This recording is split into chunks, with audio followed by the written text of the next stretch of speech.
Hey, y'all, hey. The day we've been waiting for is finally here. How's everybody doing? Let's see who we got in here. Let's say hi. Hi, Jen. Hi, Judge and Jury. Good morning. Good morning, Jane Doe. Good morning, KNS. Amelia Sparkles. Hello. Thank you for enjoying the intro. Hello, Cement Shoes. Kez Chick. Good to see everybody. Angry Mimi. Tia Dash. Good morning. Well, I don't know if y'all been watching, but it has now been announced. Brace yourselves, as this is a disappointment to your girl here. Jim Griffin will be delivering the closing arguments, not my friend Dick Harpootlian, as I affectionately and the Twitters affectionately refer to him as the Poot. The Poot will not be giving the closing statements in the trial, which I think we'll see. Hey, Tia. Hey, Truth Teller. Thank you, ma'am. And I hedged my bets because if you look at my thumbnail, I put Jim and the Poot in there just in case. I think it's a mistake. I agree. I think Dick and Jim both have their strong suits, right? But I feel like with closing arguments and pulling the jury in, I think that Dick Harpootlian would be better to do closing arguments. He knows how to be emotional and elicit emotional. He knows how to give an impassioned speech. He gave an impassioned opening statement. So I feel that this is going to be a mistake. But listen, I be getting surprised by all the things all the time. So it's very, very possible that we are underestimating one Jim Griffin, one Jim, I like to open the doors for the defense or for the prosecution, Griffin. It's possible. I mean, he might do a fantastic job. Who knows? We'll see. All right, so let me get over there to the to what I want to stream and see what is happening. All right, let me go over here. The as far as the whole situation goes with lawn crime and the what is this doing? They're on a break, which listen, I'm glad for lawn crime that they've come up, and now that they have like a channel on cable, so that But those of us who've been from the beginning, um, with lawn crime, but I don't like it at the same time because they've got to take all the breaks um, for like commercials and stuff because of they're on cable, and I don't have patience for all that business. Now, what I've heard from the jury field trip is that they are you kidding me? For Rails Internet, you're really going to do this now?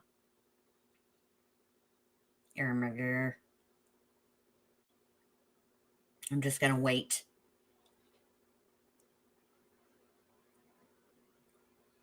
Hey, Chris. I don't know if I said good morning to you. Nonstop Mom, but good morning. So, this is what's the deal with the jury. They all rode down, and I think it was two vehicles. They were accompanied by police. They were going to go through the kennel entrance to Moselle. There's reports that one juror stepped inside of the feed room to took a look up at the door. Obviously, was a lot of talk about, the door and hey, Emily, and everything. that happened with that door, the pellet marks, the,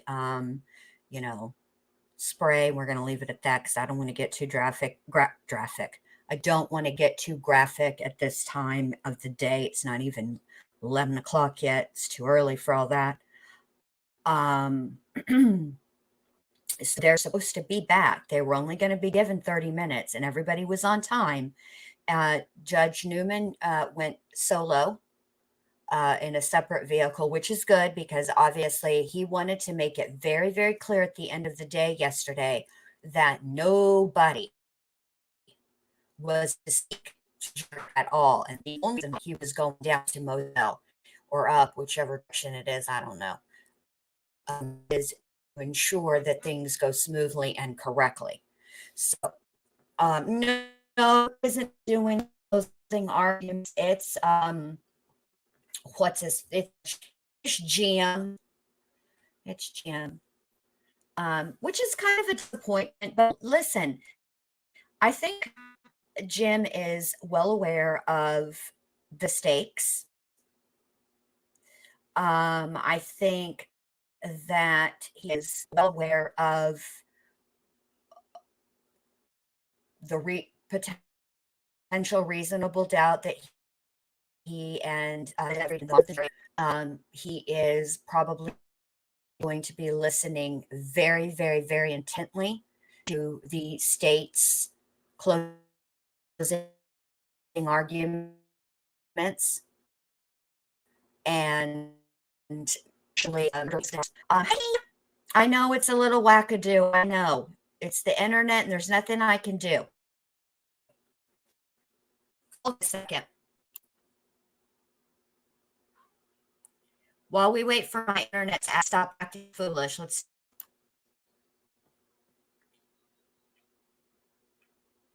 And Kai, when you're on Jen Lou's channel, what do you do with the like button? Smash, smash, smash! Yeah.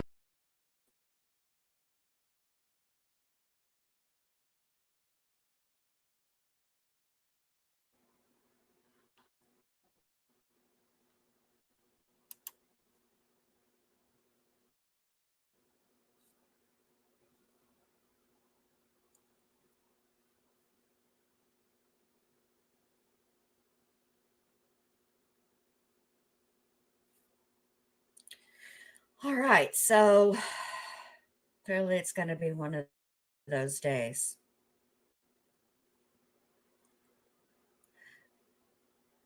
Thank you, Emily, for gifting a membership. That was so sweet of you. Hello, Angry Need to see you. I'm gonna that help. I'll put you strain on the internet. I don't know what it's doing. Sorry, you guys. Hopefully it'll get straightened out.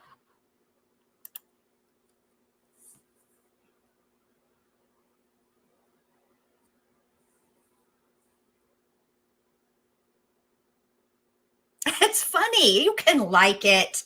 It's funny. It's meant for a little levity. It's yeah, I know. I don't know how else to fix it other than to make sure that nothing else is on Wi-Fi around me. So hold on a minute.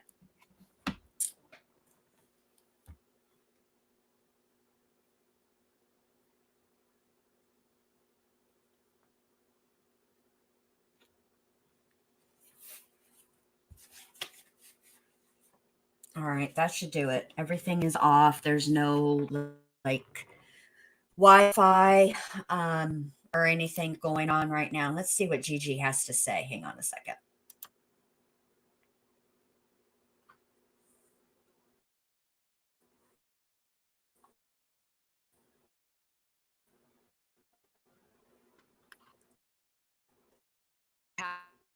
House and then on their way back. We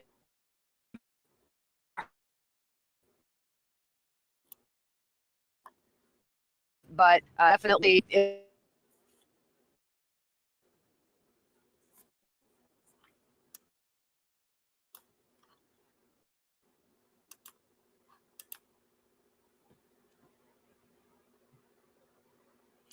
I don't know what else to do with this.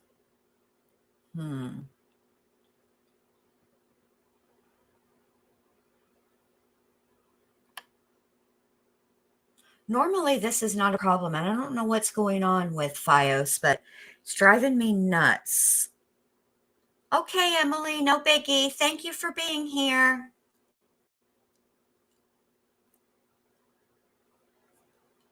Let's see if we can get it to behave. The public while you're outside the courtroom? Are they expecting that this is going to be a prosecution, a hung jury, or an acquittal?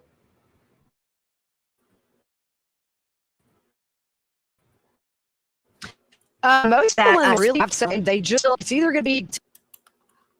So listen, this is what's going to happen. I'm going to restart the router, which means that it'll look like I'm gone. I won't be, I mean, the broadcast will still be going on, and hopefully this will fix any issues. Just give me a minute. I can still see you guys on YouTube, so I'll be in the chat. Let's do it like that. All right, let me see what I can do here.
Hey guys.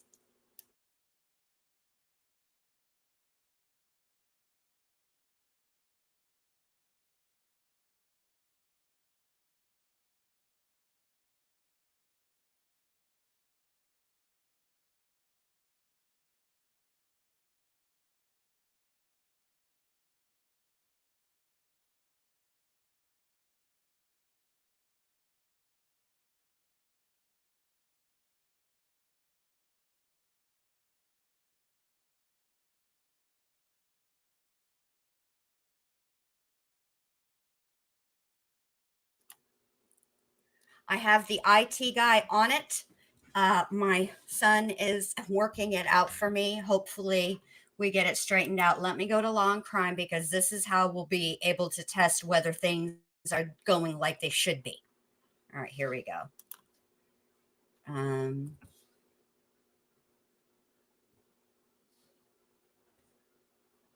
right. Thank you guys for being patient. I just want to get these little issues worked out while we can, due to we definitely don't want to have this situation occur mid closing closing sentence, closing statements. That would be no good. So my son is working on it. I have every confidence in the world we're going to get this straightened out. While we're waiting, though, if you have not thumbs up the stream, please do so. I would appreciate it. It helps get me in the algorithm and all the things. Also, if you are so inclined and you want to share the stream out, please do. I would greatly appreciate it. I want to make one comment before I forget. So I've never done it before, but I did made it where after my stream ends, it will to Teller's channel. Amelia Sparkles, welcome back to the Kookaloo babe.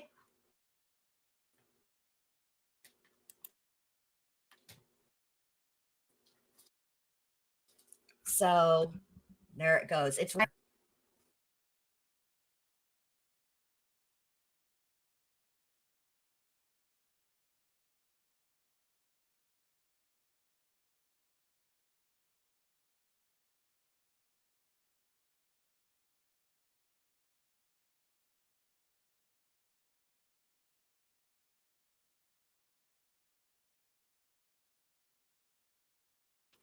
okay, Annette. Thank you very much. Welcome to those.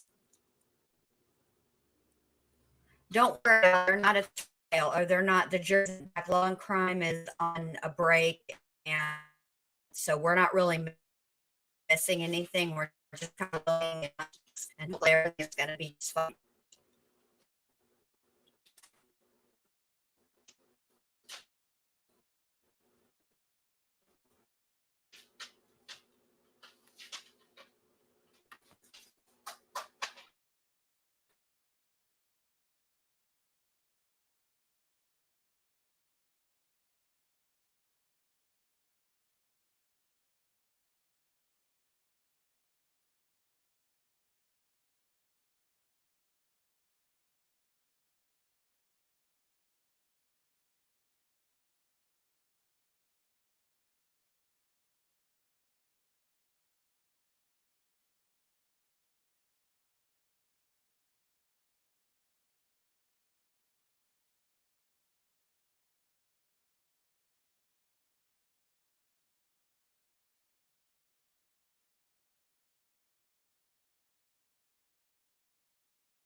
us to do a lot of things and to get a lot done. But this cell phone keeps track of who we're talking to, who we're texting, whenever we have. Every time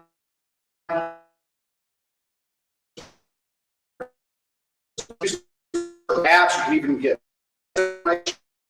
where these phones are going to hear that.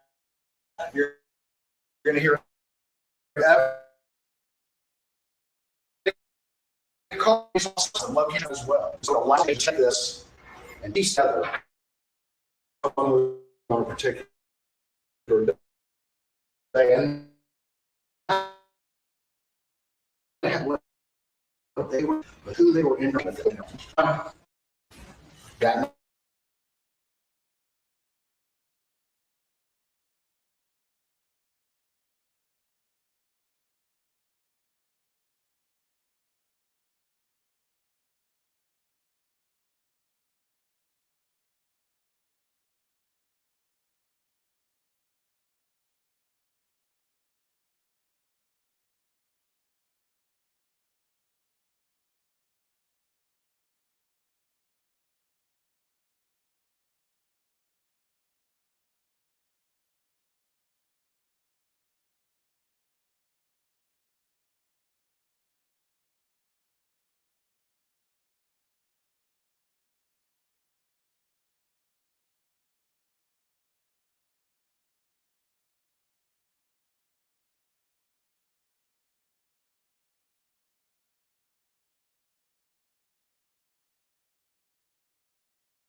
So early is going over the opening statements. They're not hugely important. I don't know. I've done everything that I can do to fix whatever the issue is. I have the extender plugged in and to the router. I've done all the things. I don't know if it is just because it's not, it does just fine until I go and try to share the stream. I think it's because there's a lot of people on StreamYard right now. Hi, Sam. So I see I have lots of people. I thought that you guys are frustrated and hopefully you'll come back. They're not doing anything, so we're not missing anything. But yeah, there's that. If it's up, I don't know what I'll do. I don't know. Well, because there's nothing to do other than what I've done. I just think there's a ton of people on right now, and I've done everything that I can do, SA. I've cleared the cache. I have emptied my recycle bin, make sure that it's not my computer. It's nothing on my end. That's what it was taking me long. It is StreamYard because my head is everywhere else.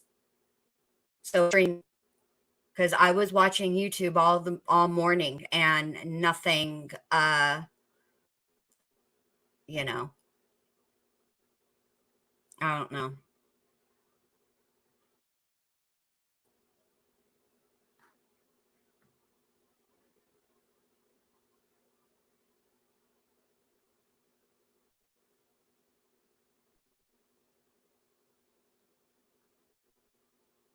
The only other thing that I can think of to do, I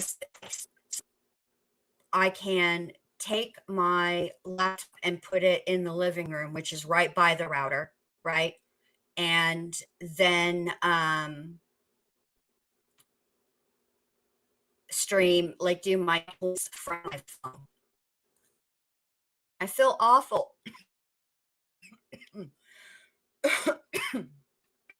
Excuse me. I'm also choking now. But nothing is really happening, so we're all just waiting. You guys are always so sweet and patient with me. I just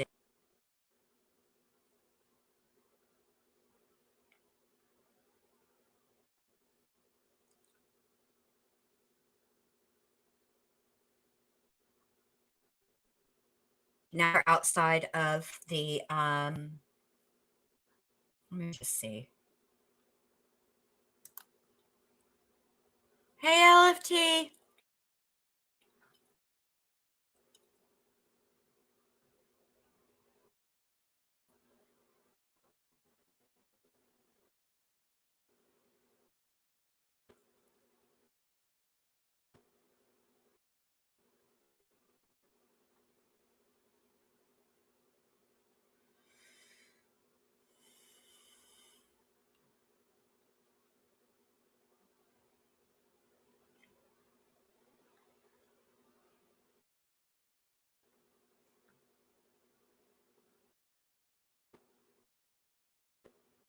All right, let's get back.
All right, let's see if this is better.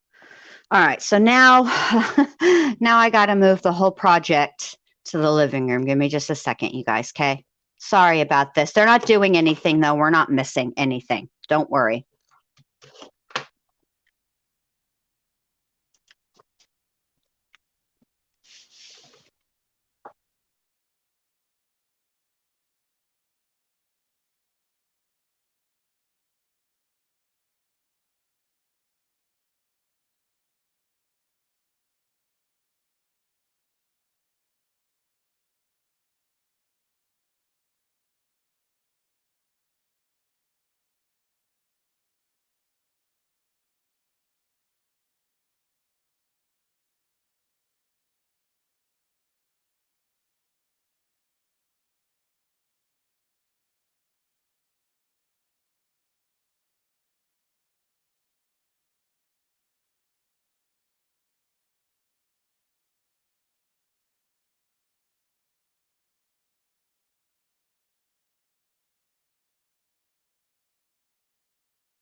All right, I think I have figured it out.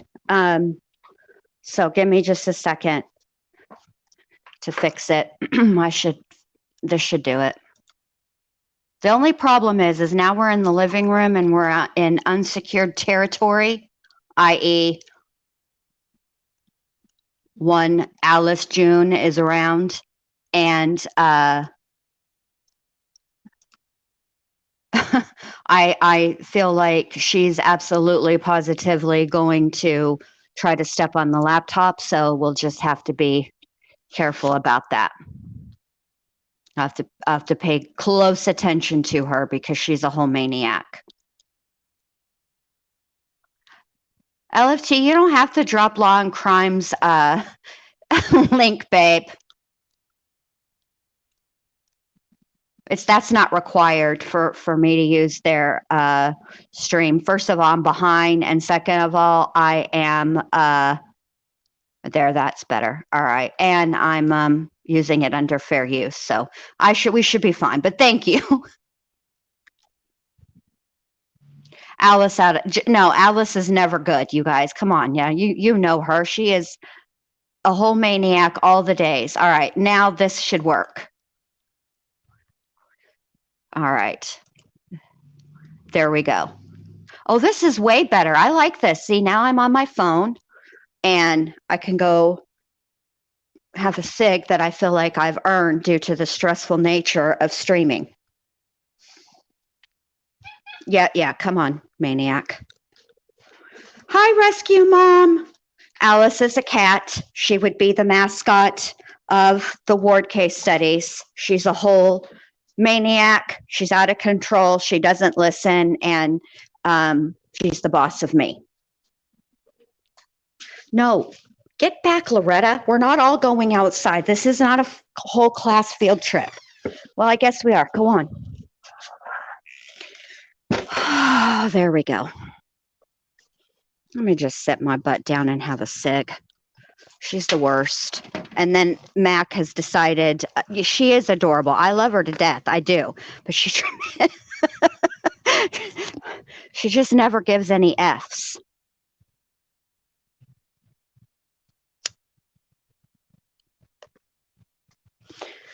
thank you guys all for coming back and hanging in. I appreciate it. She doesn't. She's just like mischievous, and I mean, she's a tuxedo cat. And I don't know if any of you guys know anything about tuxedo cats, but they're heathens. I mean, they do what they want. They're just special. They stay young. They keep their owners young. So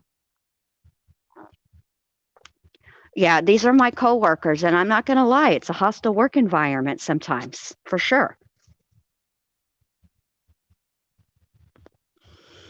If you guys are members, she is an emoji. Or, right, K-Braze. That's pretty much how it is. I'm her staff. I mean, you guys, I wish I don't want to turn my camera on, but I wish you guys could see her because she's rolling around in a pile of leaves like a dog.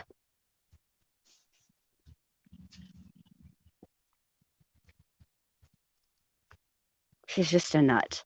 I see everybody out there I wonder can y'all read what that sign? Let me see if I can zoom in. Oh, I can't. I can only do it when I'm a guest. Oh, that's lame. Oh, justice coming soon. Now, I don't want to tell that person their business, but let me just say, if that had been on a black poster board with the pink, it would have popped better. And we could see it. Just for next time. Hey, Carla. Wow. Trinidad and I'm going to say this wrong. Tobago, I feel like. Might be wrong. I can't. I'm still so sad about the Poot not doing the closing arguments. I'm just heartbroken. I love that little curmudgeon. I just don't. It's probably. I bet you the Poot said, you know what? Y'all didn't listen to me. I told him not to testify. You decided to have him testify. Jim opened 87 doors that he was not supposed to open. I warned him about it. I told him the prosecutor was not playing around and he wanted that financial stuff in. We all had a heads up during pretrial because he tried to get financial stuff in during the pretrial hearings and the judge said no. And then here comes Jim, like the Walmart grader, just opening doors and welcoming the prosecution right on in. So guess what, y'all? I ain't doing the closing arguments. Oh, there's Alec. He's decided not to wear khakis today. He's taking a departure.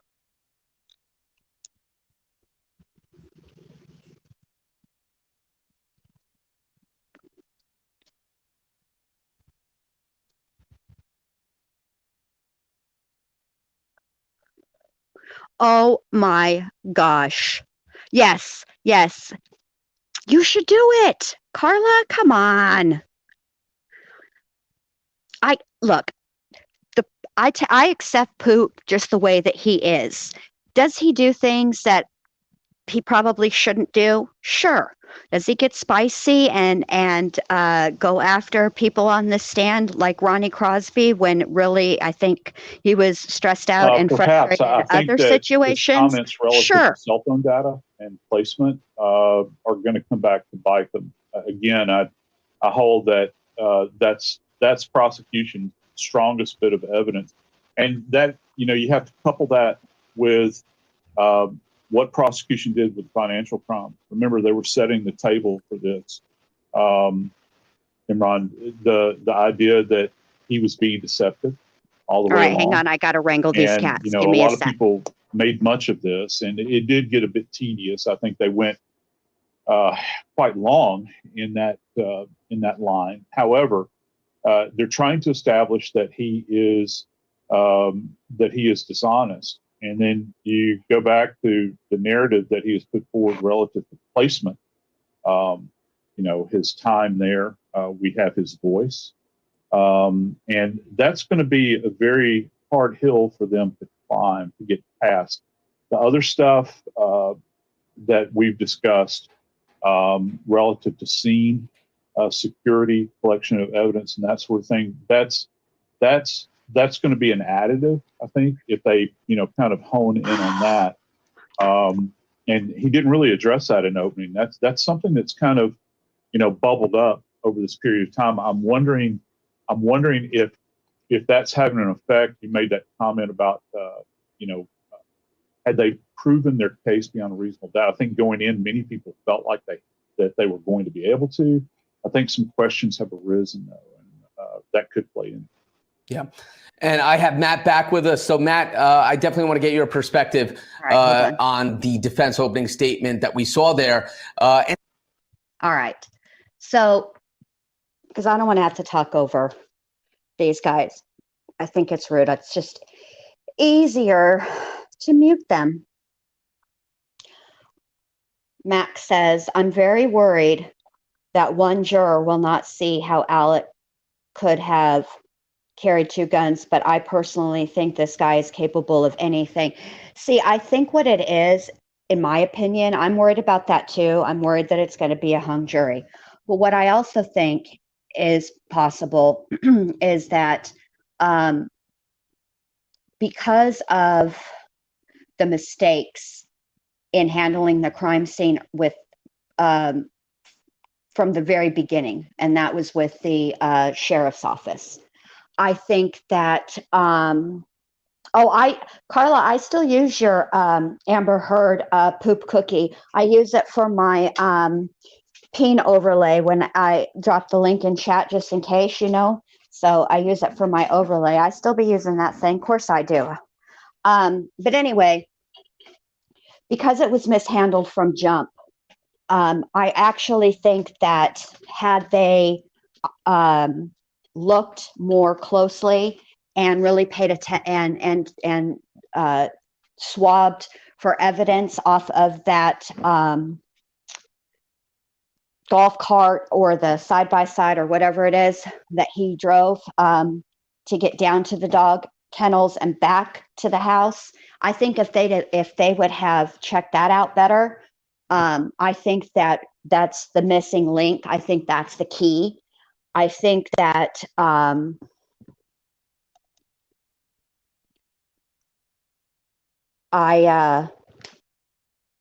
I think that's the missing key is that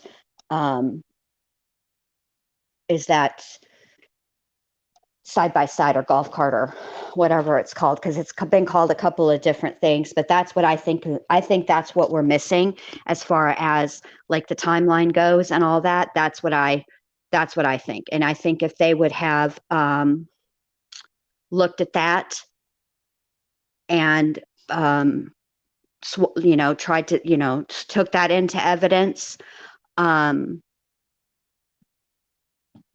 yeah, I think that I think that it would be more easy for the jury to understand. I think that that's the element of the crime that we're missing, is that I think it would be very easy to switch firearms if there wasn't a sling on the rifle, if he was keeping one on the golf cart or whatever, I think it would be very easy. And the fact of the matter is, and I think that this needs to be, I hope that Waters reminds the jury of this, that at the end of the day, Alec is a hunter.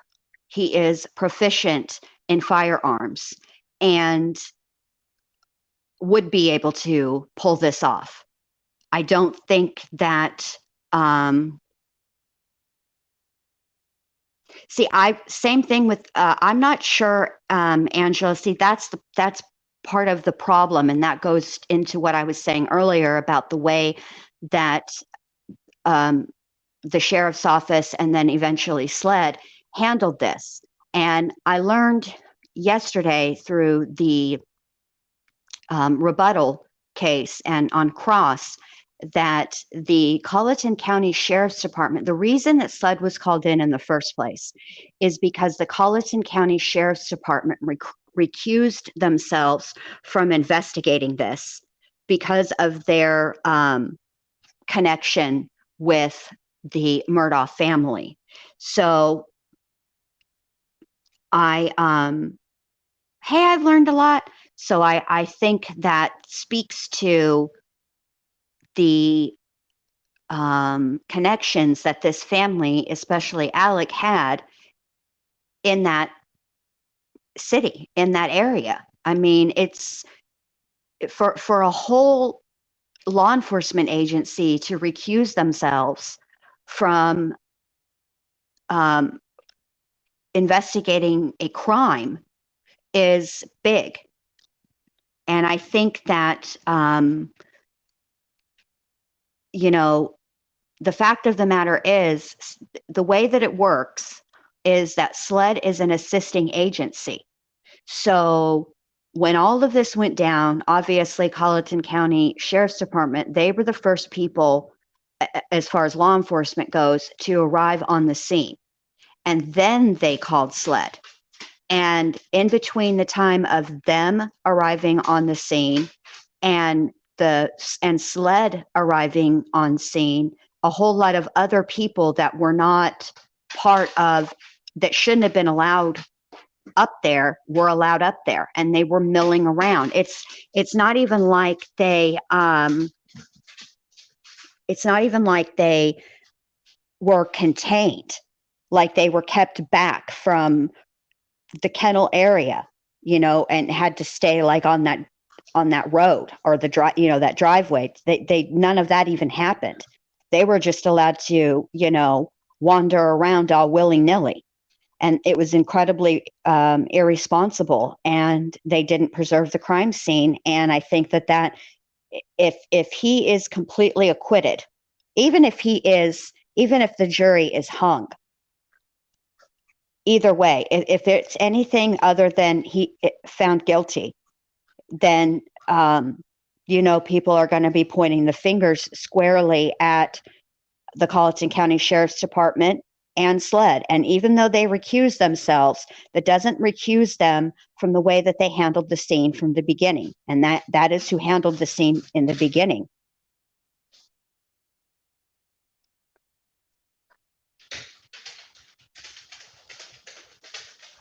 Yes, Max. Kate does crime. So am I, LFT. I'm ready for this to be over. I want, before I forget, and before I address Max's comment, I want to remind everybody that I don't know what the next trial will be for me that I will cover, because obviously there's a few that are coming up.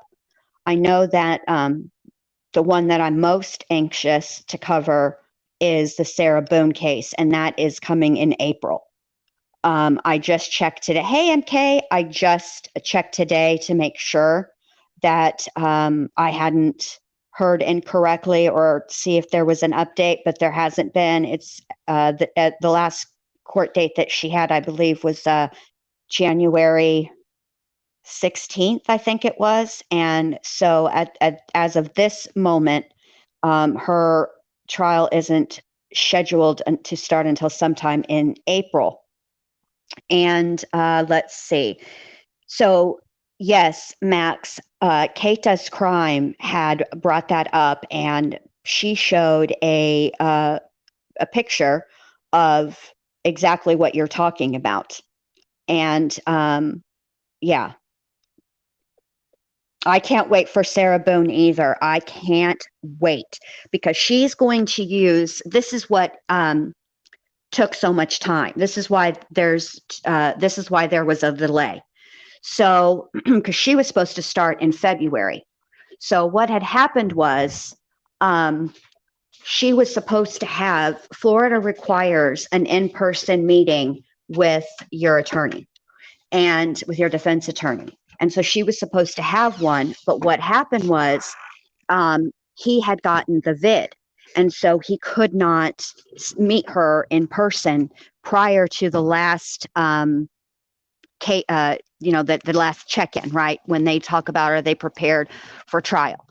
And so that pushed it off, and that caused a delay. And the truth is that what the defense attorney said was, I need more time with my client, because she is going to be using the battered woman's defense. And I will say this, the battered woman's defense is, it's complicated.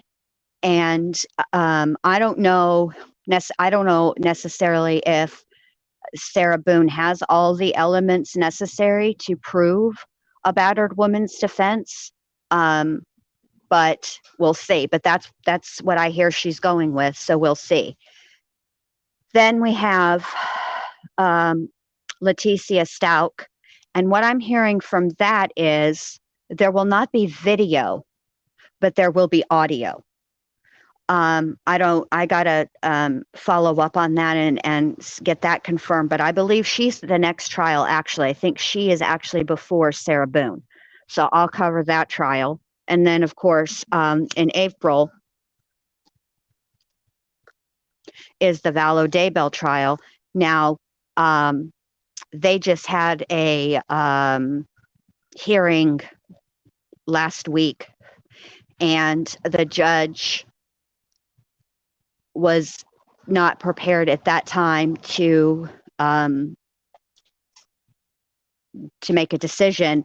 And there's going to be some more, there's another hearing scheduled, I believe, Thursday, and the judge is going to hear more arguments, and I don't know if he will then be prepared to make a decision, because basically what it's really, the motion is really from Chad Daybell's defense lawyer, who says that there's been DNA evidence recovered that they don't really know what it is, whether it would be inculpatory or exculpatory, but the state crime lab cannot have it processed before the beginning of the trial.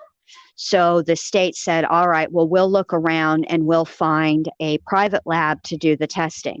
And they agreed on that, but the defense lawyer for Daybell said, well, that's fine that you're doing that. Great, wonderful. But that doesn't give me any time to analyze it or have my expert analyze it. And so I don't want Daybell to, have ineffective assistance of counsel. And then he talked about there's like 3 terabytes of discovery. And he says he doesn't have enough time to go through all of that. But then the state came back and said, look, as far as the discovery goes that he doesn't have in his hand, for the last, 2 years, he has been able to come down and has come down before to look at evidence if he's wanted to. We've made accommodations for him, yada, yada, yada. Basically, what the prosecution is saying is, look, all these things that he is alleging are a very clever way of trying to backdoor a reason to sever the trials, because Chad has waived his right to a speedy trial. Lori has not. And so, they don't want to step on her right to a fair and speedy trial. But I don't think that the judge is going to go for this ploy. The state made some really, really good arguments. And so I think that the judge is probably going to say, look, we're moving forward. This is already costing an arm and a leg. It's ridiculous. We're having to do way too much. Let's just get this show on the road. And I also would not. Oh yeah, and Courtney Clenny is coming up too. I think hers is in April as well. There are some for March, but I cannot. I have to go back and look. And I would not be playing hide and seek with Sarah Boone either, and I'll tell you why. First of all, I don't know how y'all play hide and seek, but the way I play hide and seek, the seeker doesn't help the hider to hide. I've never heard of that yet. That's not a rule. I think what would be the point of that? What would be the point?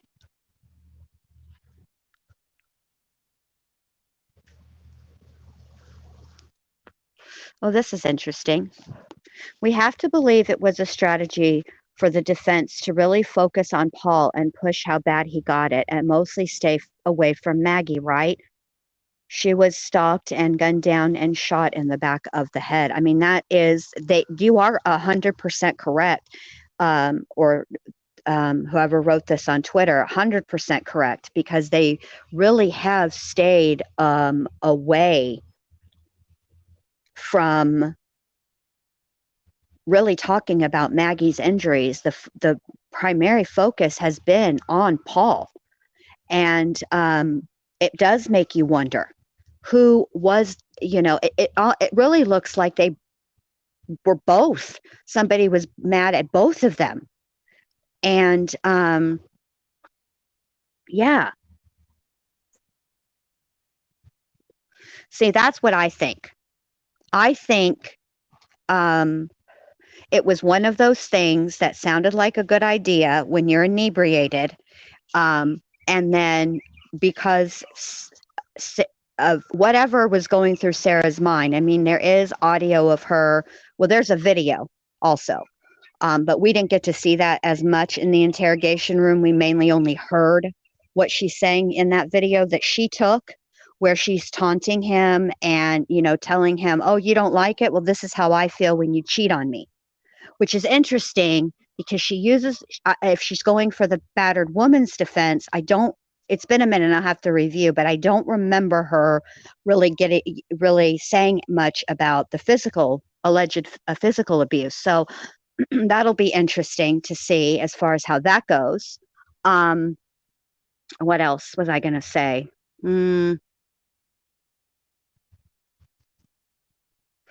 Trying to remember now about that. So we'll see. We'll see. Oh, yeah. Let's see if you fit while you're drunk, and then taunting. And then I don't believe her when she says no malicious. She did mean some maliciousness. I mean, you don't taunt somebody and tell him F you and all the other things that she said while he's begging for help, right? To get out. He can't get out. And then there are contusions also to Jorge's body, or she calls him George, but it's Jorge, but George's body. So and the suitcase was found upside down. So it sounds to me like the suitcase where they found the suitcase wasn't the original location of the suitcase. I am wondering if she, on top of everything else, hey, it's Hockett, threw the suitcase down the stairs. All right, looks like they're up at the bench. Maybe there's a charcuterie platter up there. I hope so. I love a charcuterie tray. I also like saying the word charcuterie tray. All right, so let me go back in and see about this audio so y'all can hear what's going on. Excuse me, Mac. Yeah, I think she tossed it down the stairs. So I am just very curious how she is going to go about, her defense attorney is going to go about presenting this case. Before, as it gets closer to the start of her trial date, I am definitely going to talk about the case. If you guys haven't seen it already, I've done a couple of roasts on Sarah Boone. I've done one with Dr. B.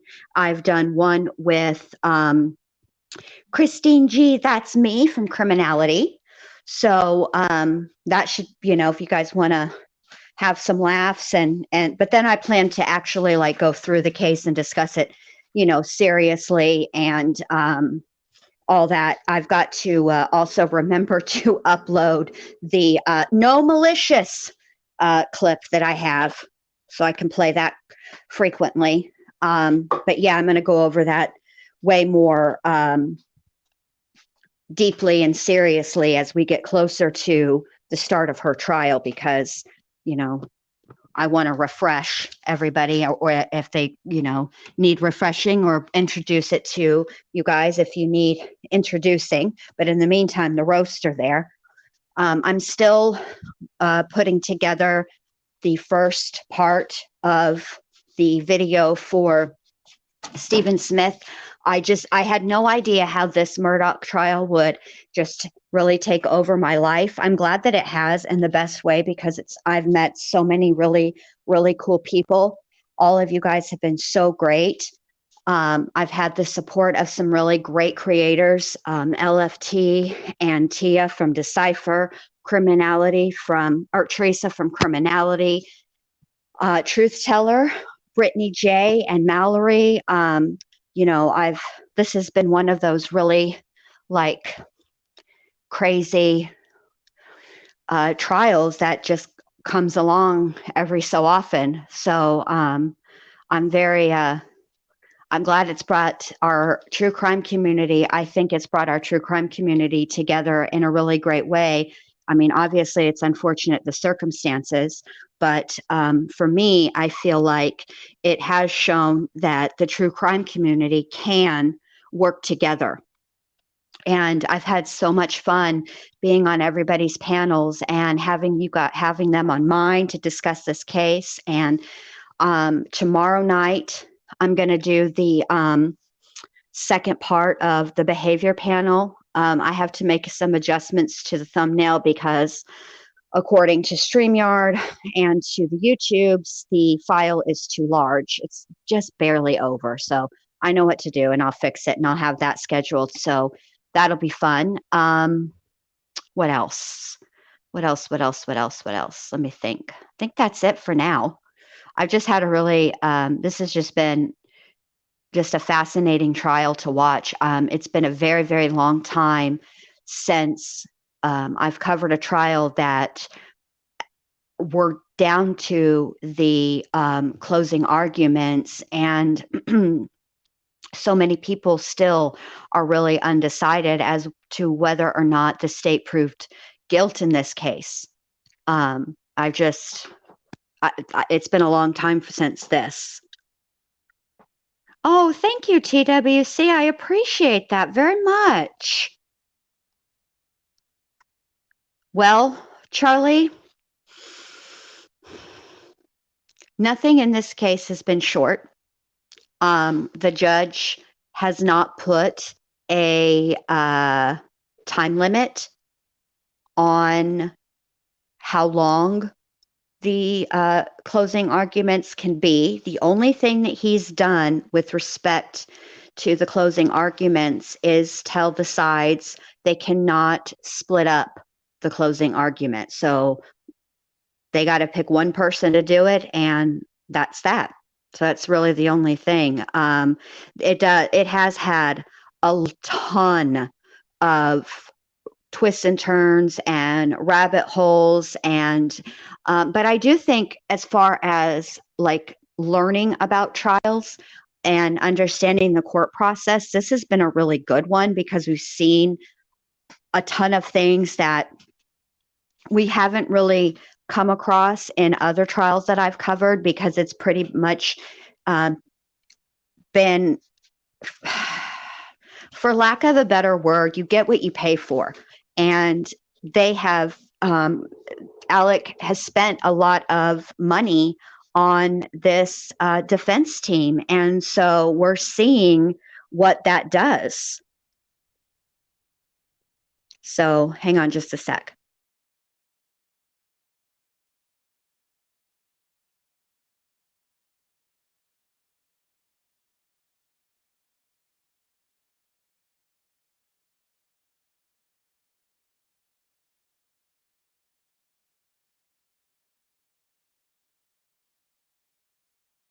Oh, that's good, Diane, that they're letting, that he's going to let the jury deliberate through the weekend.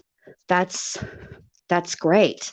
And don't forget, you guys, I have redirected the live. So when I in my live, I've never actually seen how a redirect works, but I put one on.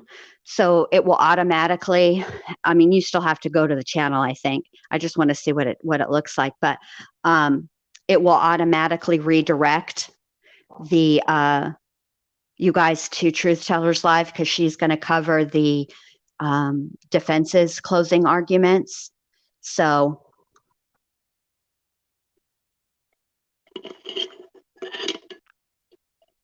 I'm kind of curious though, like it's 12, it's after 12 now. So I'm kind of wondering if the jury is gonna like, they already had lunch. Oh,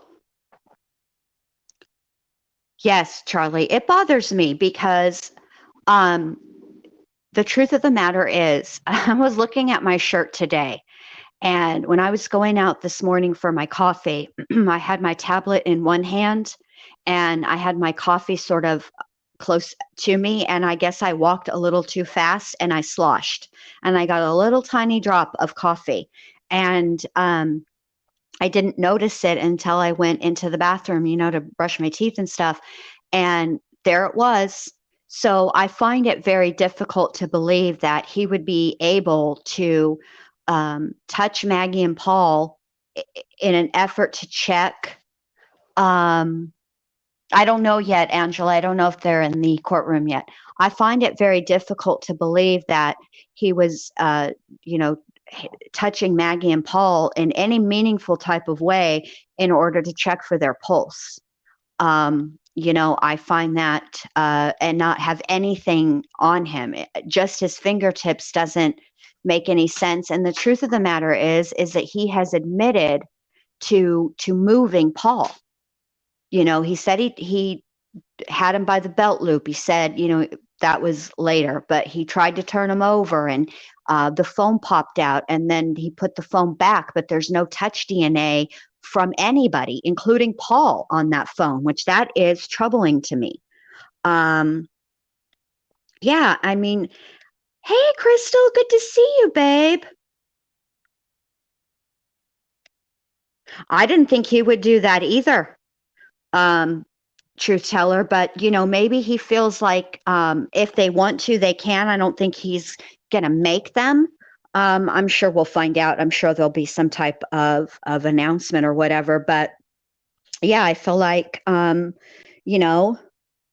they probably want to get back to their lives. And let's be honest, what I'm really curious about, really curious about, not even on nothing, no blood anywhere, not even on his shoes.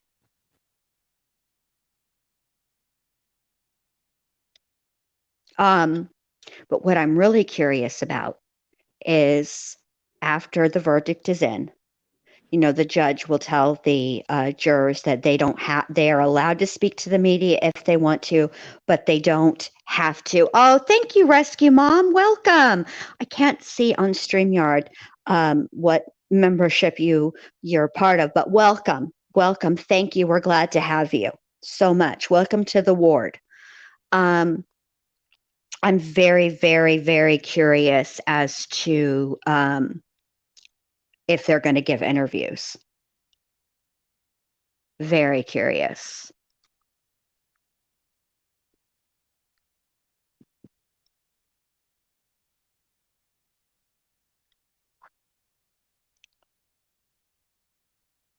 Yes, Angry Mimi says, I'm using talk to text because I'm driving, but are the missing clothes including his shoes? Yes, his entire ensemble from the Snapchat video. That's the video of him doing whatever he was doing with that tree. That entire ensemble is missing. So I would love to hear from the jurors as well. I really would. And I can almost guarantee you that if it is a hung jury or an acquittal, the state is going to want to hear for those jurors too. And I think also, there's been a lot of talk about whether or not the state will retry him. And there are a lot of people who think that they won't. But I guess it remains to be seen. I think that they will, only because Paul and Maggie deserve justice, and a hung jury is not an acquittal. And I think that there are people that want to see Alec be punished for Maggie and Paul's deaths. And I don't mean just punish just because like they want a pound of flesh, but they believed him to be guilty and they want him to be found guilty. All right, you may bring the jury.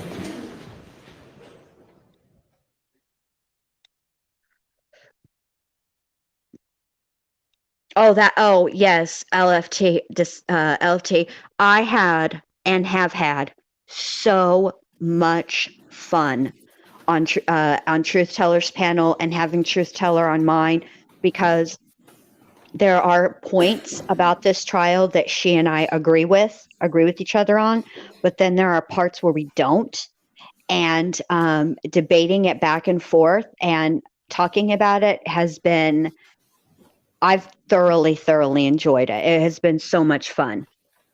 And again, proof that you don't have to agree on a case and you can still be friends. Like Truth Teller and I are not working behind the scenes on an exposure video of each other because we disagree about some of the points of this case. Like we're just like, we disagree, but it's made for great conversation. Right, conversation, and we're still cool.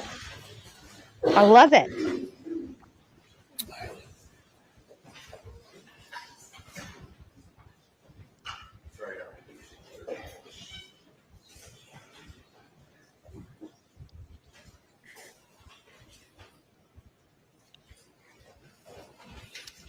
Let's wait till everyone gets settled. And I really still do want to do that idea where we're waiting while we're waiting for the jury to deliberate. We creators that covered this collab. Day number 27, and you have heard all of the testimony, received all of the evidence. You've visited the scene of the alleged crimes, and now it's time for closing arguments. First, by the state, Mr. Waters. Thank you, Your Honor. May it please the court. Where is Dr. B? She loves that. May it please the court. Good morning. It's been a long trial, hasn't it? On June 7th, 2021, at the Moselle property in Colleton County, Maggie Murdaugh and Paul Murdaugh were brutally and maliciously murdered at the kennels by Alec Murdaugh. Paul, as you know, suffered 2 shotgun blasts. Maggie suffered 5 blackout rifle wounds. And after an exhaustive investigation, there is only one person who had the motive, who had the means, who had the opportunity to commit these crimes, and also whose guilty conduct after these crimes betrays him. The defendant was the one person who was living a lie. The defendant is the person on which a storm was descending, and the defendant is a person where his own storm would actually mean consequences for Maggie and Paul, and consequences for those who trusted him. And that person is the defendant, Richard Alexander Murdaugh. I know this has been a long trial because it's a complicated case. And I'm not going to talk forever, I promise.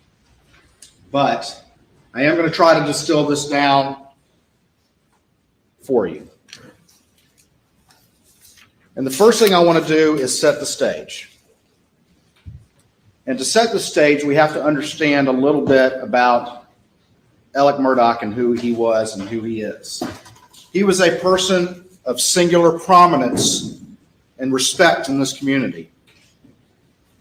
But he's also a person who's been able to avoid accountability for all of his life.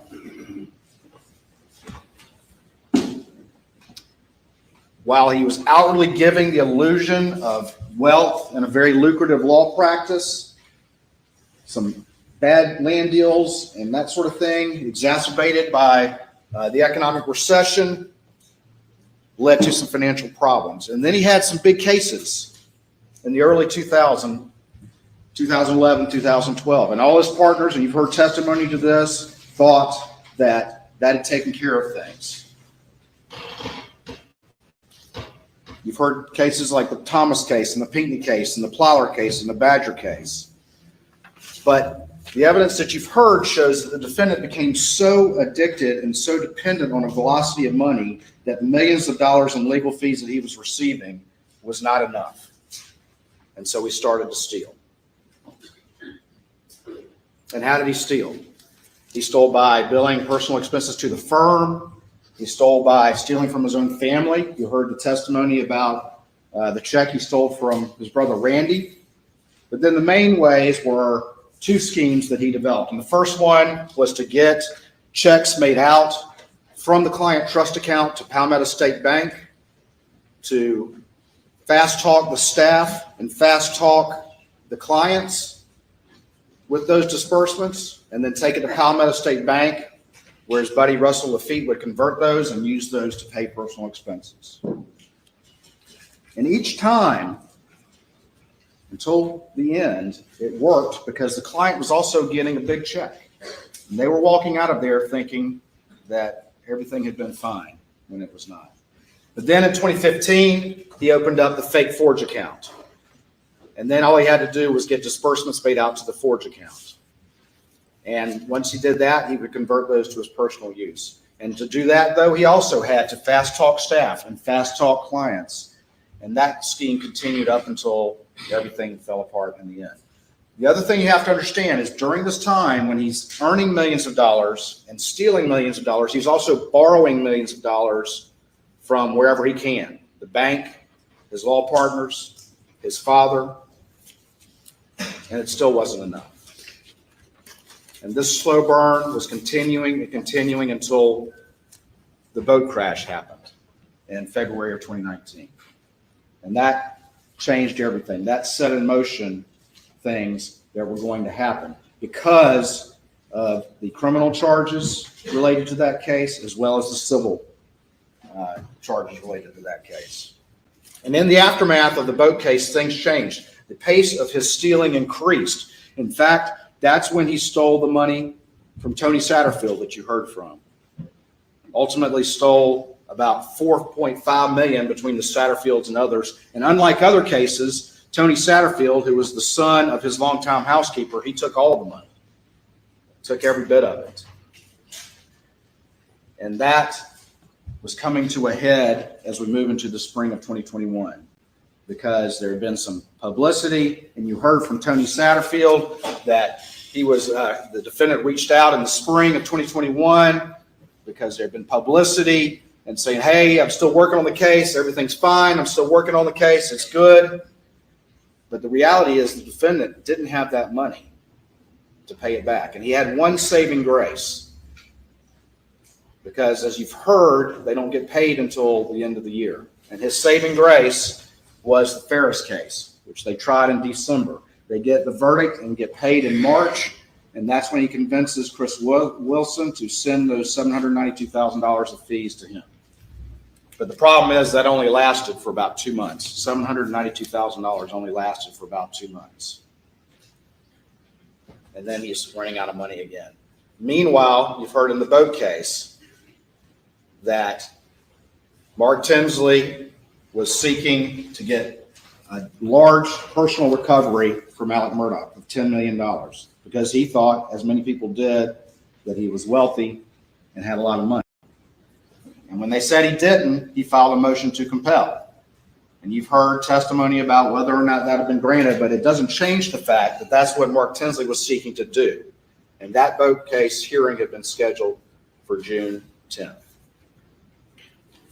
In May of 2021, as we move into June, that's when Alec's own paralegal got the expense check for the Ferris case, but not the fee check, and tried to raise that to Alec and couldn't get a straight answer, tried to raise it to Chris Wilson and couldn't get a straight answer, to his office. 1 hour and 30 minutes. Goes to Gene Seconder, and Gene Seconder goes to the partners. No, just kidding, like 45 minutes maybe? And they can't get an answer about that either. And they want an answer to that because they're worried, because Alec has been talking about structuring fees, and they're worried he may be trying to hide assets because of the boat case, and they don't want to be a part of that.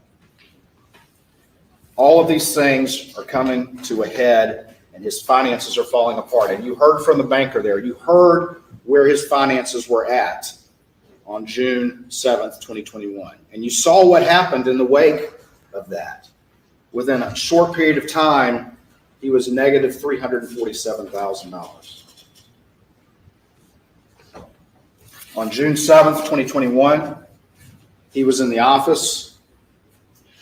He was working on the boat case, working on those financial disclosures, when Jeannie Seconder came in and confronted him about those fees that he no longer had and couldn't pay back.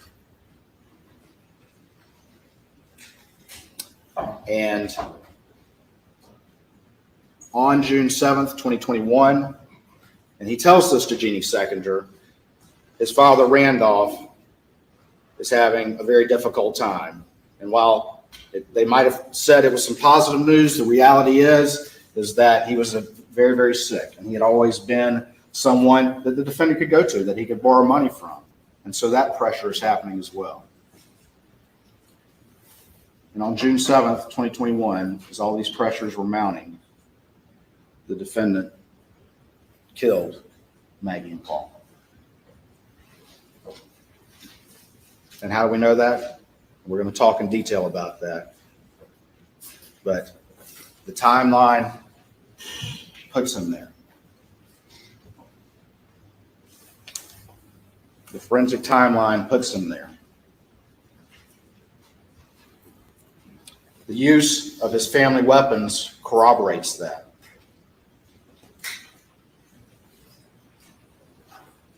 And his lies and guilty actions afterwards confirms it. And we'll go over each of those in great detail. Before we get to that, though, I want to finish out, because in the wake of this, everything changes. All those things that were coming to a head immediately go away. It's a different world now. They're not asking about the Ferris fees anymore. And you heard testimony to that. Mark Tinsley doesn't believe the case is going to have the same value anymore because the sympathies of the case have changed after this tragedy. And you heard that. And who would better understand that than Alec Murdaugh, who does the same work? The boat case hearing goes away. And everyone immediately rallies around Alec Murdaugh.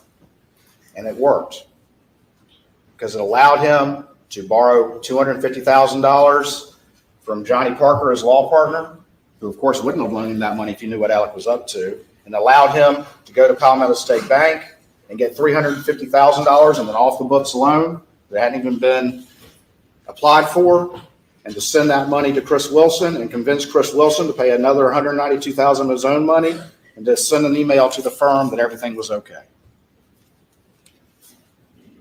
And that made it another month or so until Annette Griswold found that Ferris check in his office, and Jeannie Seconder looked up the forged accounts. And what happened in the wake of that? What was the reaction of Alec Murdaugh? Within a day of September 3rd of him being forced to resign, his buddy Chris Wilson is trying to see him, comes and sees him on September 4th and confronts him about what he's been doing. And then within 2 hours, the side of the road happens. And Alec is a victim again. When accountability was at his door, he was a victim again. And he told a extremely detailed lie and went so far as to draw a composite sketch with the police of this assailant. And the accountability that had arrived at his doorstep again, he tried to get it to go away, and it worked for a little while. People thought, oh my gosh, what's happened here? Should we be suspicious of Alec anymore? But this time it fell apart a little quicker, because his own brother figured out that he was trying to buy drugs. and the case fell apart very quickly. This is the setup for what we look at and what's going on. And it seems like a story that's far removed from most people's experience, because it is. It is a different story like has never been seen before.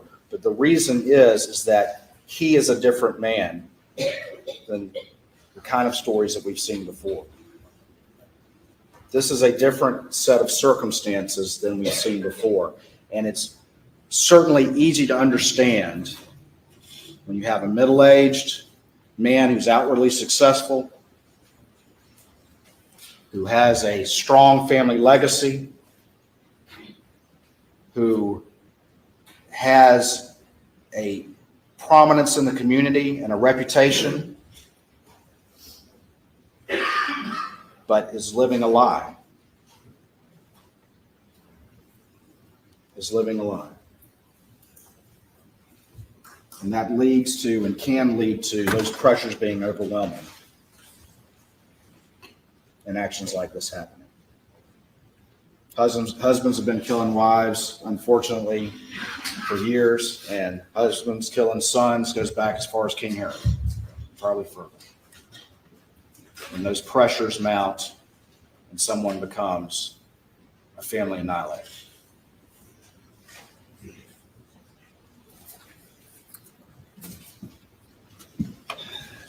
Oh my damn, I wasn't ready for him to use the term family annihilator, but he did.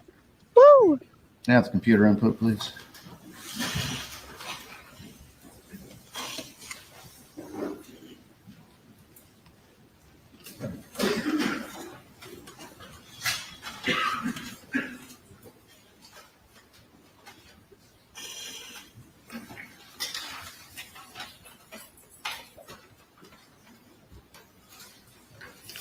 I'd like to change my time. They're clearly having technical difficulties. All right. So with that in mind, like an hour. Got to do a little law school.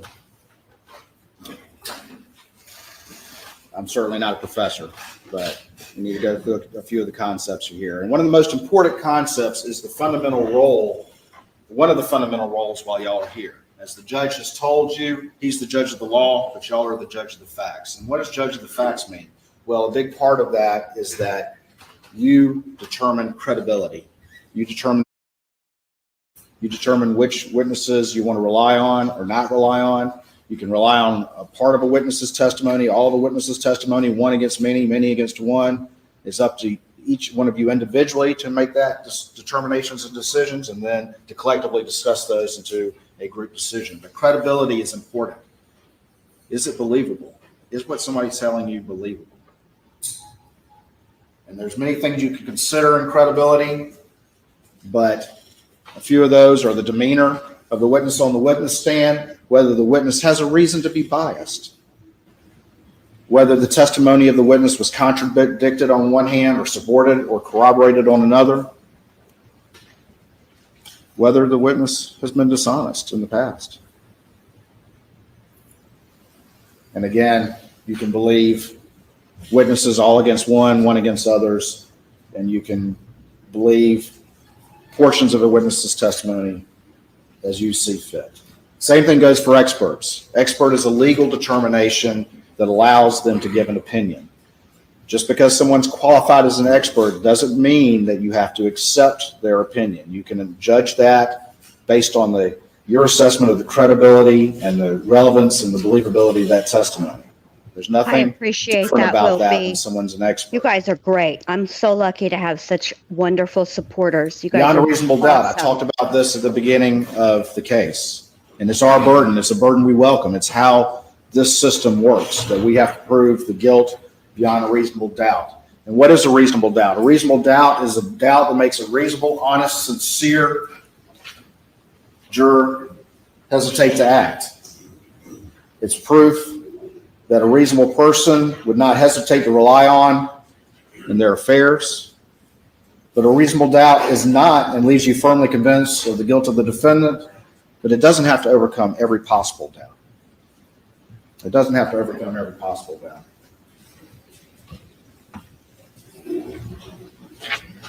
I used to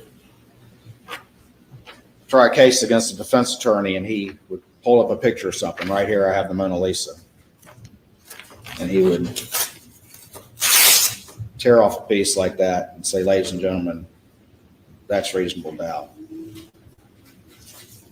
And my response to that is, you still know what this is, right?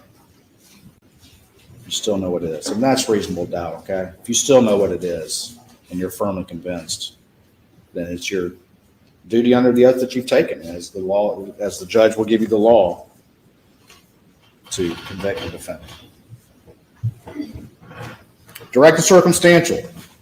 Directly proves the existence of the fact, and circumstantial evidence is proof of a chain of facts and circumstances indicating the existence of that fact. And we talked a little bit about that at the beginning. Sometimes people in common discussions will say, oh, the case is just circumstantial. But the law says that doesn't matter. The circumstantial evidence is just as good. It makes no distinction between that, and the judge will charge you on that.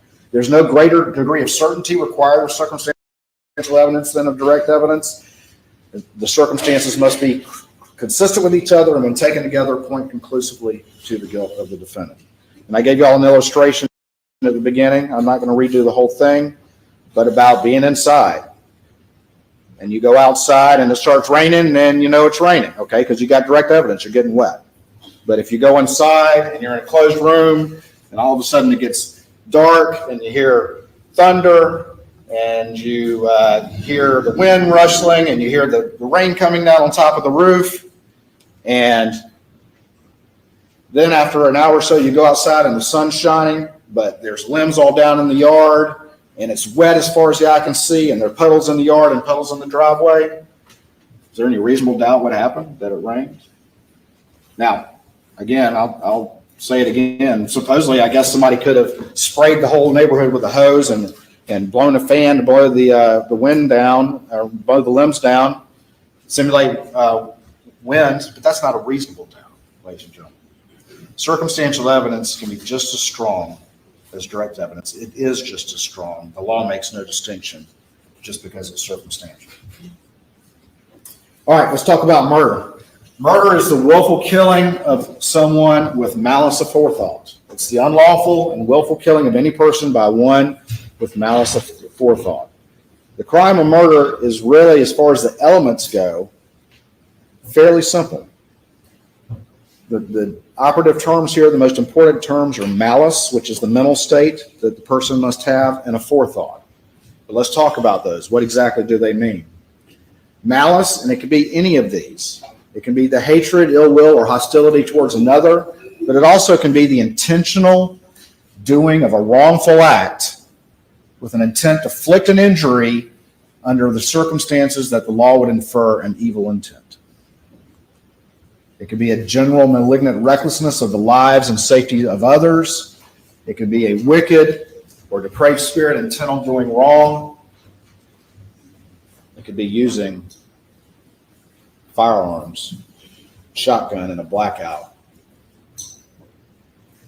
to blow somebody away. That can be malice, ladies and gentlemen, if that's what you decide. A forethought. Sounds like it has to be planned, and certainly planning would account for a forethought, but it may be conceived at the very moment, a split second, or in conjunction with the act. So a forethought doesn't require planning for that malice to occur. All it has to do is exist in the moment, just a split second, or in the moment that the act occurs. So when that trigger is pulled, as long as there's that intention. All right, you guys, I got to pause for commentary under fair use. So I think what I am going to do here is we're going to listen to his closing arguments. And then at the very end, when he's all done, before we go over to truth tellers, I'm going to put a poll in the chat. And this time I'd like, though, for you guys to vote how you feel, not how that you think the jury is going to vote. But that's my commentary under fair use. All right, here we go. Intentional doing of a wrongful act intent to inflict an injury. There would be an evil intent, a malignant recklessness, which you can infer from the circumstances of the case. You're And that's not all you late. need. Nobody's late. Everybody got here And how do right you when do they were that? supposed I to. said infer. Glad to have you. Because people don't always It's onto the game, Chris what and their Mo, intentions are. Dean, You have to infer it from the circumstances of the and case itself. Porky. Look at the crime scene, look at what happened, look at the backstory, look at all the circumstances that come together, and you can infer malice from those.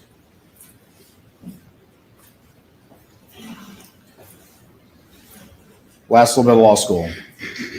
Malice and drugs. Voluntary intoxication does not impair a person's ability to act with malice aforethought. That's a legal principle.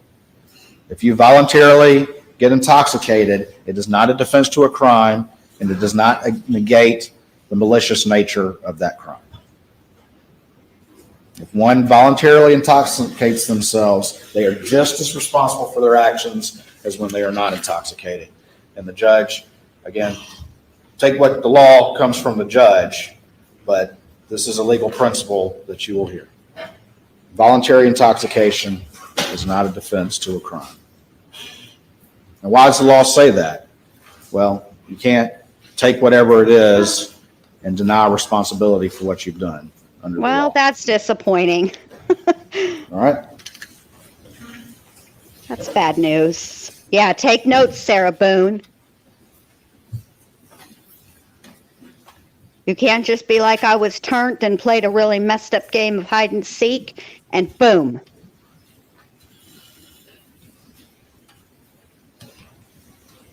I'm going to move through this quickly because we've already talked about it. You always say And quickly, just for Waters, scheduling, and I'm gonna have to sometimes stop you're not quick. so that we can all eat.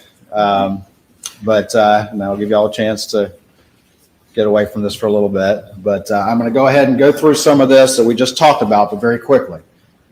Gathering storm in Alex's life.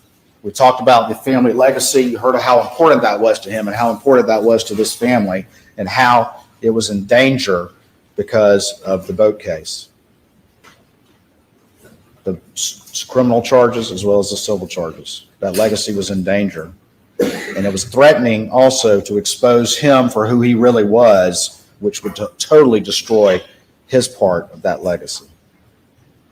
Lose his career, lose his bar license, face consequences like he's never seen. He's also a successful lawyer and a part-time prosecutor. And as we go through and talk about the circumstances of this case and talk about the crime scene and the timeline and all the rest of it, think of it with that in mind. That this is an individual who is trained to understand how to put together cases, complex cases. I need that meme He's been a prosecutor. from He's done complex the car wrecks. He Princess Bride. understands the law. Inconceivable. He's given closing arguments to Hi, juries Mrs. before. O. So when you I'm have glad you're here a with defendant us. like Thank that, you. be thinking about whether or not Hey, this listen, individual peeps.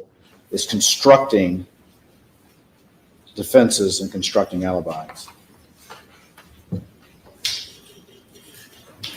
Talked about his law practice. You've heard how lucrative it is. I had to struggle with him to get him to admit that he was wealthy, making more than $1 million a year. He should I'll have let asked y'all me to decide do whether or the not he's slides. wealthy, but he admitted They would have been ultimately that, that was not uncommon for him to make that much money on top of stealing and borrowing on top of that. The important thing, though, to remember again, and I want to highlight this, is that they get, under the way that firm works, they get their money at the end of the year. And then it's up to them to make it last. And that's the big problem that he had. That's why he had to get the Ferris fees. He can't, if he's out of money in May, he's not going to, unless he can borrow it or steal it, he's out of luck. And the hounds were at the gate. All right, we talked about this. He's got, you heard, I think Jeannie described him as having intentional chaos. We had the land deals. He's servicing this huge debt load. He constantly needs new money coming in, and this has been going on for more than a decade, a constant hamster wheel.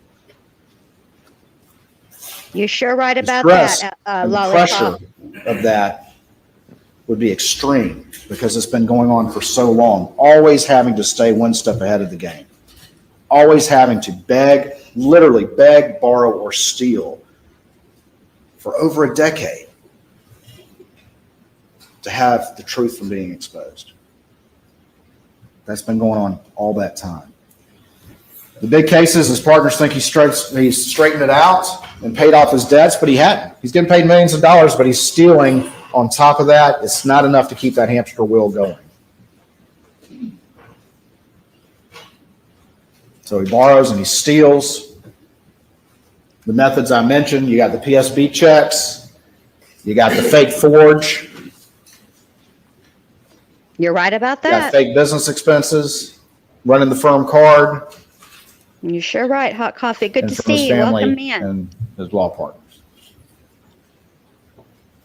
Each one of these depends on him being able to sit down and look someone in the eye and convince them that what they're doing is right, when in reality that wasn't happening. And all those clients trusted him based on those. And we sat there and went through that, and it may have been exhausting, and I apologize for that, but he couldn't tell you about one conversation that he had that stuck with him. That's how easily it came to him. Is that relevant to your consideration of what he had to say to you? That's for y'all to decide. Couldn't name one conversation. Just had that same answer that he had rehearsed. And didn't want to talk about any of those individuals who trusted him, as he looked you in the eye and asked you to do the same. Down to the bottom. It's not just the clients, too. It's his staff. They're doing the paperwork. They're filling all that out. He had to fast talk them as well.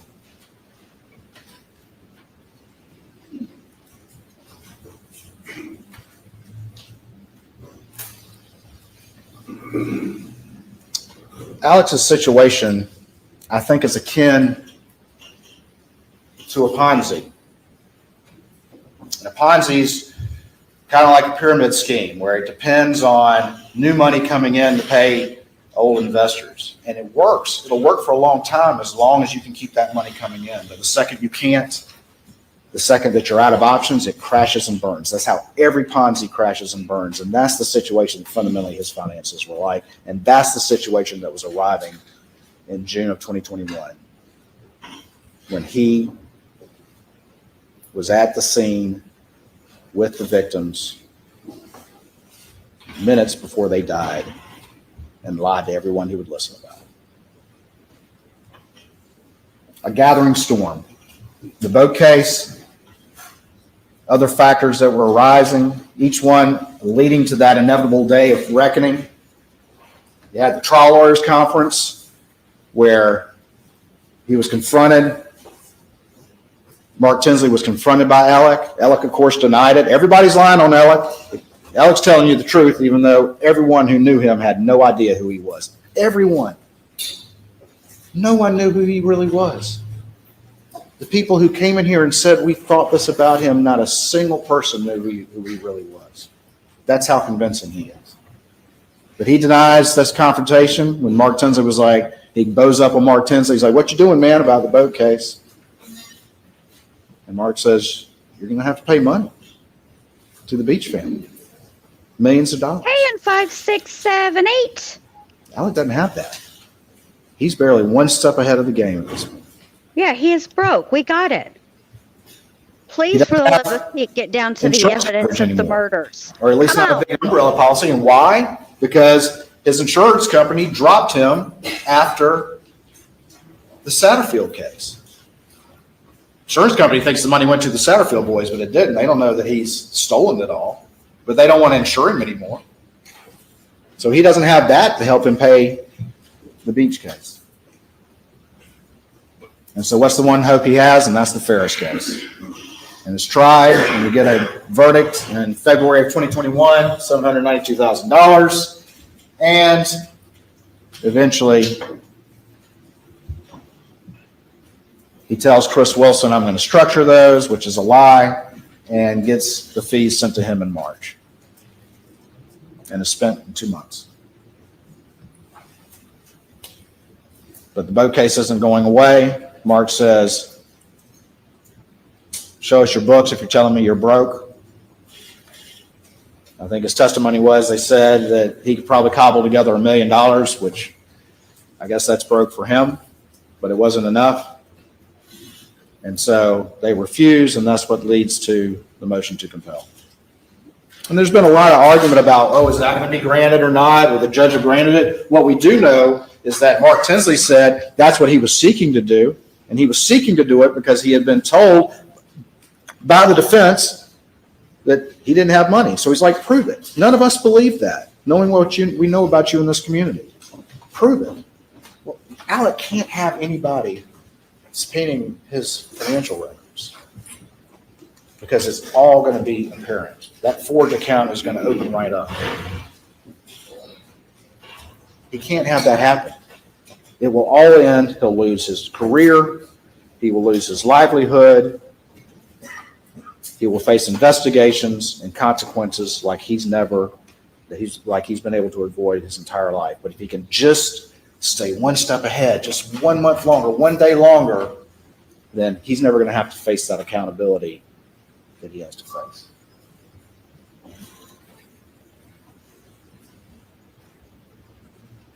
The hearing is scheduled for June 10th, 2021. And no one's here to argue to you that it's definitely going to be granted. All we're arguing to you is what the witnesses said they were intending to do. And as you've seen in court over the past 6 weeks, things happen and a process starts. And once that process starts, there's a conclusion to it. There's a conclusion to that.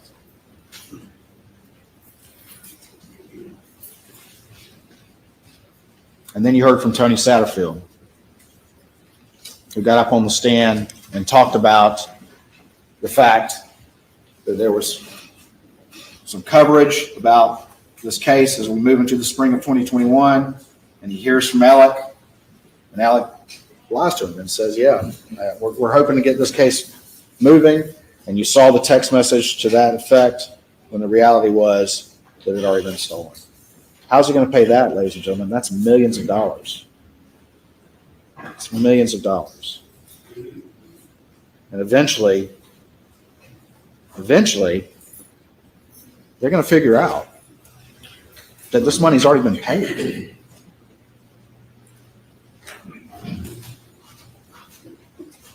The insurance company thinks it's going the right place.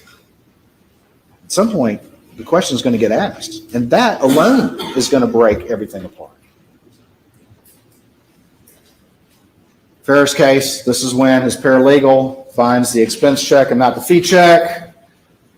And I've already told you this part of the story, and y'all have heard the testimony, but it sets off that inquiry from the second juror. So now we have this on top of everything else that we're mentioning.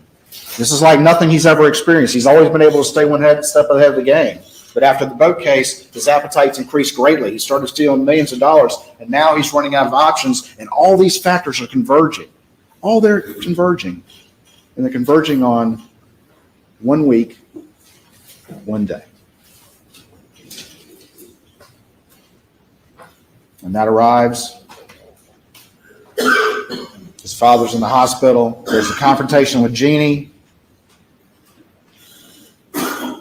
Alec tells her, manages to ward off the conversation by saying Mr. Randolph is terminal. He, of course, denies that, so I guess Jeannie's lying on him too. But that's what she says happened. He's working on the boat case. And then the tragedy happens. And it worked. It's not the only reason, but it's part of the reason. The pressures on this man were unbearable, and they were all reaching a crescendo the day his wife and son were murdered by him. All on that day. And in the wake of this, everything changes. People stop asking about these things. The community has changed like you would expect. People are concerned, they're scared, they're worried. And everything's changed. The backlash from the boat case has gone away, and all of that has changed. And that's why Mark Tinsley thought his case was over. This may seem like, really? But who would understand that better than him? This is exactly the kind of work he did. His skills as a lawyer were understanding the emotional value of a case, understanding the sympathies of a case. If you have a sympathetic plaintiff and an unsympathetic defendant, that is, in the civil world, that's a big case. But if those get reversed, if those change, if all of a sudden your defendant is more sympathetic, it changes it. It changes the entirety of what Mark Tinsley's position on this case was for the Beach family, that Alec was going to have to pay money. And that's what he told you from the stand. He said if Alec had been the victim of some unsuspect or some random vigilante, the entirety of the case has changed. And I'm not taking the same position. I'm not trying to demand that level of recovery. He gets a $750. Well, he gets 600 of it. Ultimately gets a $750 loan. He convinces Chris Wilson. That heads off to Ferris. That's pretty much the main thing he did after this, was to make sure he could get that money, enough of it to Chris Wilson, so that he would send an email to the law firm saying, hey, everything's cool, I got it. It's all good. And that's what the law firm thought. It's the main thing he did in the wake of the murders of his wife and son, was he made sure to stay, again, one step ahead of the game, because he had more time now. He had time he didn't have on June 7th, but he had it now. And that's the first thing he did. It's the first thing he did. It's the main thing he did, was keep the hamster wheel going. I know it seems like a lot, but you have to consider the unique circumstances of this particular man. This particular man who has proven over and over again that he will do anything to keep that hamster wheel going and to avoid accountability. And he's been doing it for over 10 years. He just finally reached a point that he had never reached before.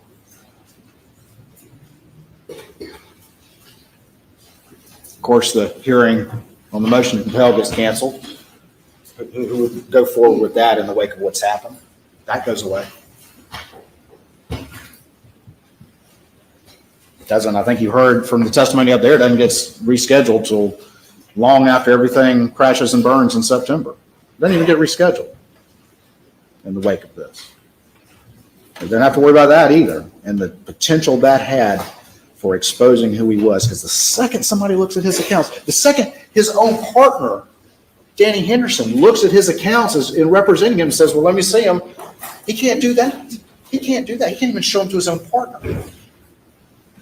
Because what's going to happen? They're going to see it too. He can't let that happen, or everything falls apart. And he loses everything, including that legacy that you heard from individuals up there is so important to him, more important than anything. I'm not going to go through all of this, but this is the timeline. And you can see and I'll let y'all look at that, but you can see how this develops, how this hamster wheel continues, how he always has to be one step ahead of the game. You know, we've talked about the Redbeard and the Zero United. Those are the land deals that went bad. They get charged off, but yet Palmetto State Bank, still dealing with him. He then appoints Russell Lafitte conservator and borrows up to $1 million from the Plyler girls' accounts without their knowledge. And then he has to steal money from the Badger case, where he's already making a huge amount of legal fees. He has to steal money from the Badger case to pay off the Plyler girls before they turn 18. And then there's an accounting for that. And then he opens up the Forge account. And it continues. $338,000 from Deion Martin. Johnny Bush, Manuel Sanders, and Richard, $225,000. He's maxing out $1 million line of credit. The only way to stay afloat is to beg, borrow, and steal. He's maxing out $1 million line of credit. He steals some more money, but he's right back to where he was. March of 2018, he's now maxed out not only $1 million line of credit, but also a $600,000 line of credit. A line of credit, almost like a credit card, maxed out. Then the boat crash happens, and look what happens to the figures. 3.7 million, 1.1 million, $1 million.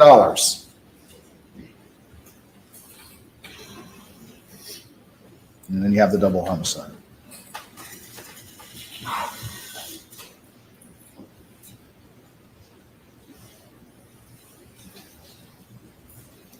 This is some of the exhibits. This is, as you recall, there'll be the statements and they're in evidence showing the defendant's assets on June 7th, 2021, and the reds are his liabilities. That one's green, but it's negative. And then over here, that's where he was a couple months later. He borrowed $750,000 and still ended up $347,000 in the hole, which part of that had to cover. I think it was called the most generous overdraft policy ever conceived.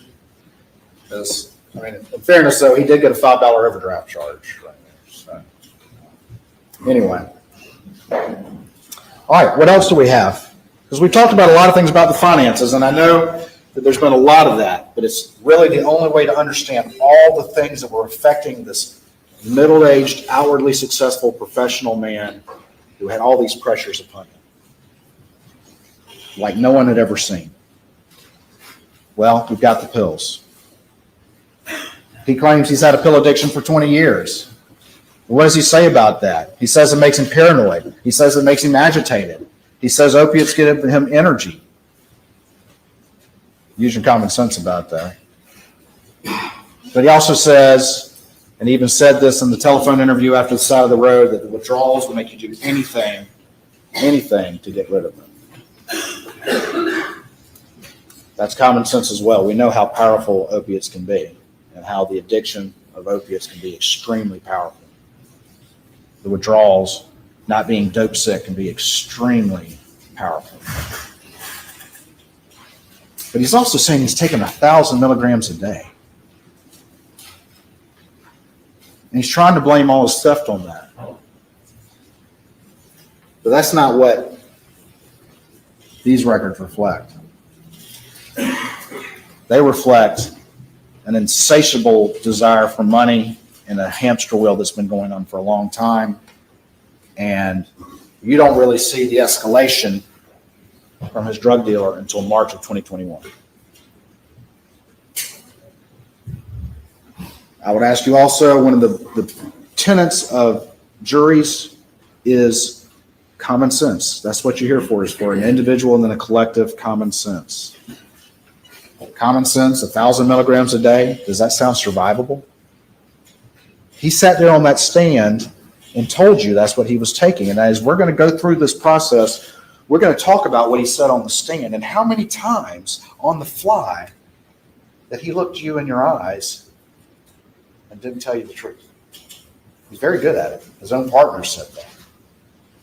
Mr. Waters, Very, are we very going to good. be getting to this sometime today or what? Because we need to hear, this is what the Leave it jury to you to needs to decide hear. whether 1,000 milligrams a day is survivable with opiates.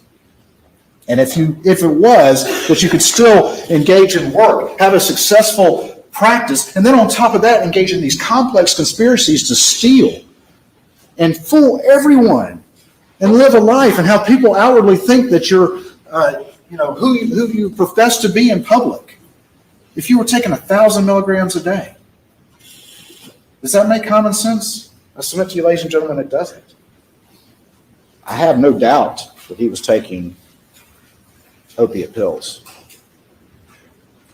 But I think he looked you, and I would submit to you to decide whether or not he looked you in the eye and claimed them out as inconsistent with whatever else we know about this man. It's really inconsistent with survivability as a matter of common sense.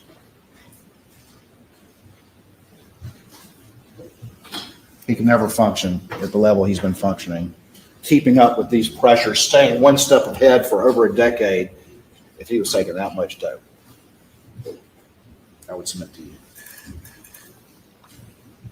Just Well, I'll one other agree, but could you get to the lie murders that I would part? submit to you that as a we're lie that supposed he's to be trying to here get for? you to believe, to feel sympathetic for him, as if the dope was the cause of the money and the cause of his issues, when the reality is it wasn't. This had been going on for a long time, and the finances proved differently.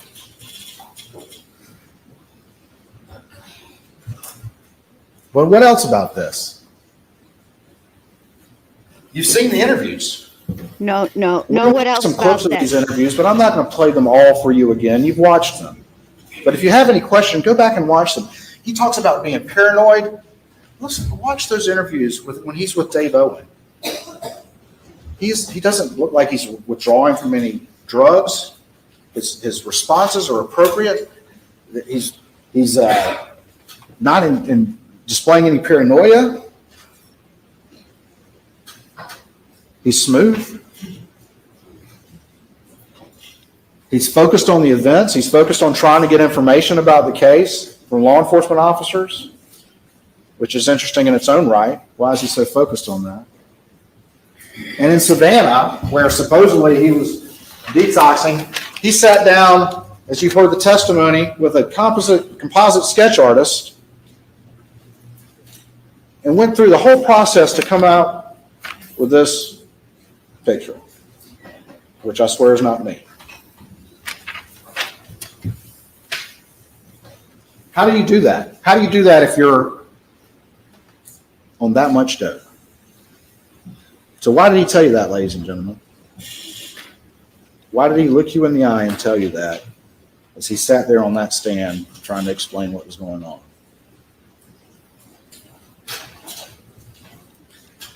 It's interesting Why does anybody do the things they do? that in one of the interviews with law enforcement, there were 3 interviews, June 8th, June 10th, and August 11th, before we get to the side of the road, that he mentions that Paul was a little detective. That's very interesting for him to mention that, because you heard from Marion Proctor, Maggie's sister, that Maggie called Paul that, the little detective, specifically in reference to Paul paying attention and trying to keep Alec from taking pills. Why would he bring that up? That's an interesting thing to bring up, because that was what that was in reference to. And what do we know? We know that in May, if we talk about all the pressures that are coming upon him, all these financial things that we've talked about, this exhausting hamster wheel that's been going on forever, the need to beg, borrow, and steal, stay one step ahead, and he's running out of options there. On top of that, we know in May that Paul sends a text to him saying, "Mom found some pills. We need to talk. Mom found some pills and we need to talk."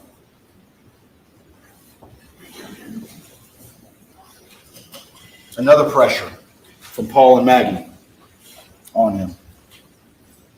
And if you look at the texts, the weekend of the ball game on June the 7th, and those are in evidence,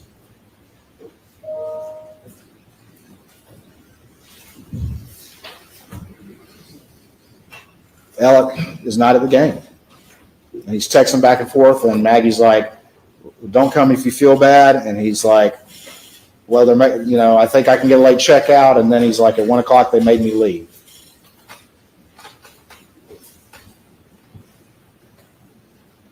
I submit to you, it's a reasonable inference they were on him at this time. They were watching him like a hawk.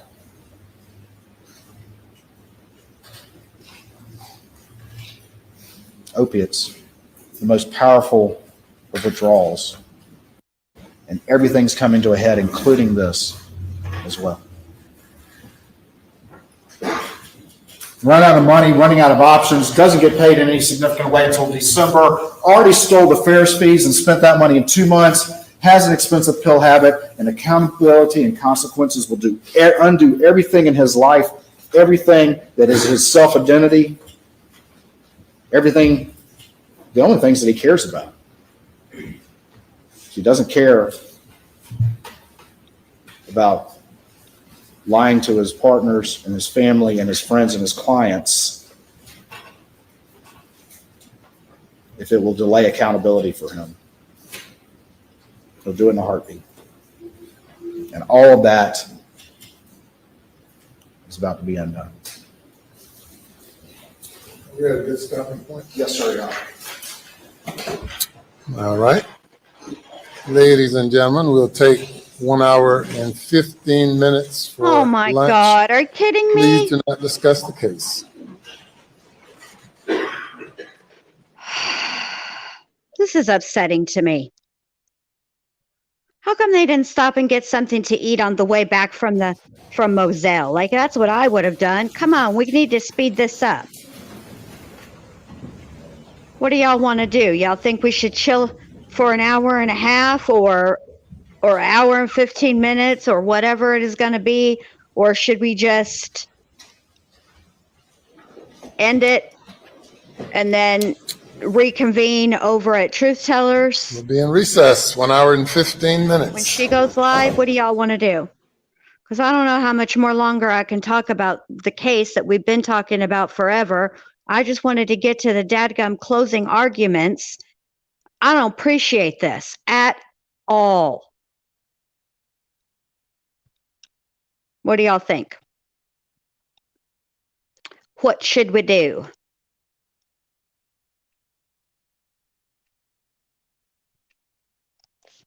Measured, he said annoying. that a Hold on, number let of me- things, and let me just go forward with his themes. He said All right, that so if Alec you guys are Murdaugh all had gonna the go motive, eat lunch. the means, the opportunity to kill Maggie and Paul. He laid out Let me that the think what- storm hold was on. descending. You guys love our voice? I mean, my voice? Oh, man.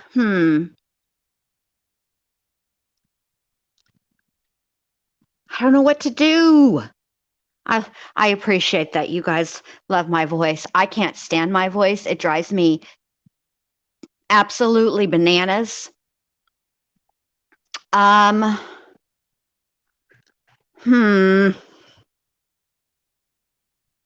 Okay, I think this is what I'm going to do. I think I'm going to end it, and we will all reconvene at Truth Tellers for the closing arguments. And then what I'll do is I'll go live earlier, like at 8 Eastern, and we'll finish up the second part of, we'll finish up what we, whatever, however much longer the state's closing remarks are, plus they have a rebuttal. So that'll help to break it up a little bit. And yeah, that's what we'll do.